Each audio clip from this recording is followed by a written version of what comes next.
মুখের মধ্যে মেস্তার দাগ দেখে আপনি যত টেনশন করছেন আপনার স্কিন তত বেশি ক্ষতি হচ্ছে, কারণ মানসিক চাপ মেলানিন উৎপাদন বাড়ায় আর এর ফলে আপনার স্কিন ক্ষতি হচ্ছে। এটা কোনো ডার্মোলজিস্টের মতামত না, এটা সায়েন্টিফিক ফ্যাক্ট। গত মাসে আমার এক ভিউয়ার্স মেসেজ করে বলল, ভাই আমি 2 বছর ধরে অ্যালোভেরা, লেবু, টমেটোর দুধ এমনকি দামি ক্রিম ব্যবহার করছি, কিন্তু মেস্তা কমার বদলে উল্টো বাড়ছে। আমাকে কি এখন কেমিক্যাল পিল খেতে হবে? আমি তার ব্যবহারকৃত ইনগ্রেডিয়েন্টগুলোর সম্পর্কে জানতে পেরে তাকে আমি বললাম, আজই এগুলো ব্যবহার করা বন্ধ করুন। অলরেডি আপনি আপনার ত্বকের 12টা বাজিয়ে ফেলেছেন। তারপর আমি তাকে শুধু একটা জিনিস বললাম, যেটা সে আগে কখনো শুনেনি, আর 15 দিনে তার 40% দাগ কমে গেল।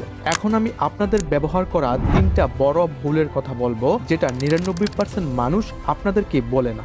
লেবু, টমেটো, বেকিং সোডা, হয়তো এগুলো আপনারা উপকারের জন্য ব্যবহার করছেন। আজ থেকে এগুলো ব্যবহার করা বন্ধ করুন। লেবুতে আছে সাইট্রিক অ্যাসিড, যেটা আপনার ত্বকের পিএইচ ব্যালেন্স নষ্ট করে দেয়। আর টমেটো ফটো সেনসিটিভ, মানে সূর্যের আলো পড়লেই আপনার ত্বকের দাগ আরো কালচে হয়ে যায়। আর বেকিং সোডা, এটা আপনার স্কিনের প্রোটেক্টিভ লেয়ার তুলে ফেলে, ফলে মেস্তা আরো গভীরে চলে যায়। এখন হয়তো বলবেন এর সমাধান কি? তাহলে শুনুন, কারণ এর উত্তর খুঁজতে আমি 40টিরও বেশি রিসার্চ পেপার পড়েছি। এখন আমি আপনাদের যে 3টা ইনগ্রেডিয়েন্টের কথা বলবো, আপনারা এগুলো ফলো করুন। এটা ইউনিক প্লাস সায়েন্টিফিক। প্রথম ইনগ্রেডিয়েন্টের জন্য আপনার লাগবে আলু প্লাস হলুদ। পুরনো টুটকার কথা শুনেই আপনি হয়তো স্কিপ করে ফেলবেন, কিন্তু অপেক্ষা করুন। একটা জিনিস শুধু ব্যবহার করলেই হবে না, বরং এটা কিভাবে ব্যবহার করলে এটার ভালো বেনিফিটটা আপনি পাবেন সেটাও আপনাকে জানতে হবে। আলু গ্রেট করে রস বের করে নিন, তারপর এর সঙ্গে 1 চিমটি হলুদ মিশিয়ে তুলার বল দিয়ে শুধু দাগের উপর লাগান। এটা কেন কাজ করে? আলুতে আছে ক্যাটেকোলেজ, এটা মেলানিন ব্রেক করে। হলুদে আছে কারকিউমিন, যা ইনফ্লামেশন কমায়। মুখের মধ্যে লাগিয়ে 15 মিনিট রেখে তারপর ধুয়ে ফেলুন। দিনে অন্তত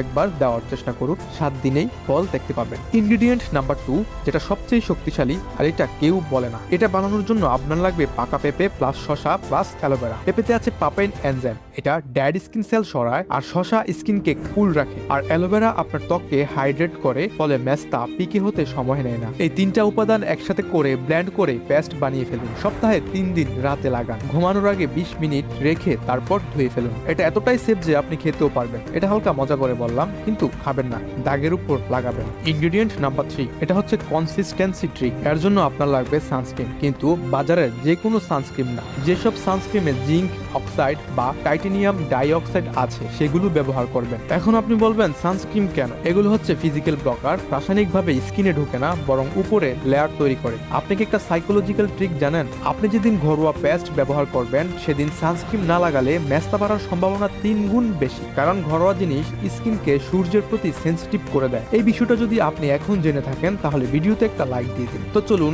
এর রেজাল্ট কেমন হতে পারে সেটা জেনে নিন। যে ভিউয়ার্স আমাকে মেসেজ করছিল, সে এখন নিয়মিত এই 3টা স্টেপ ফলো করে। সে বলে, ভাই আগে আয়নায় নিজের মুখ দেখতে ইচ্ছে করতো না, এখন আয়নায় নিজের মুখ দেখতে অনেক শান্তি লাগে এবং ইচ্ছে করে। আপনি যদি আজ থেকেই শুরু করেন তাহলে 15 দিনের মধ্যে এর ফল পাবেন। আর হ্যাঁ, নিচে কমেন্টে লিখতে ভুলবেন না আপনার মেস্তা কতদিনে। সবচেয়ে বেশি পুরনো দাগ যার, তার জন্য পরের এপিসোডে থাকবে আলাদা অ্যাডভান্স টেকনিক। ভালো থাকুন, আত্মবিশ্বাসী হন এবং নিজের ত্বককে সুন্দর রাখুন। আল্লাহ হাফেজ।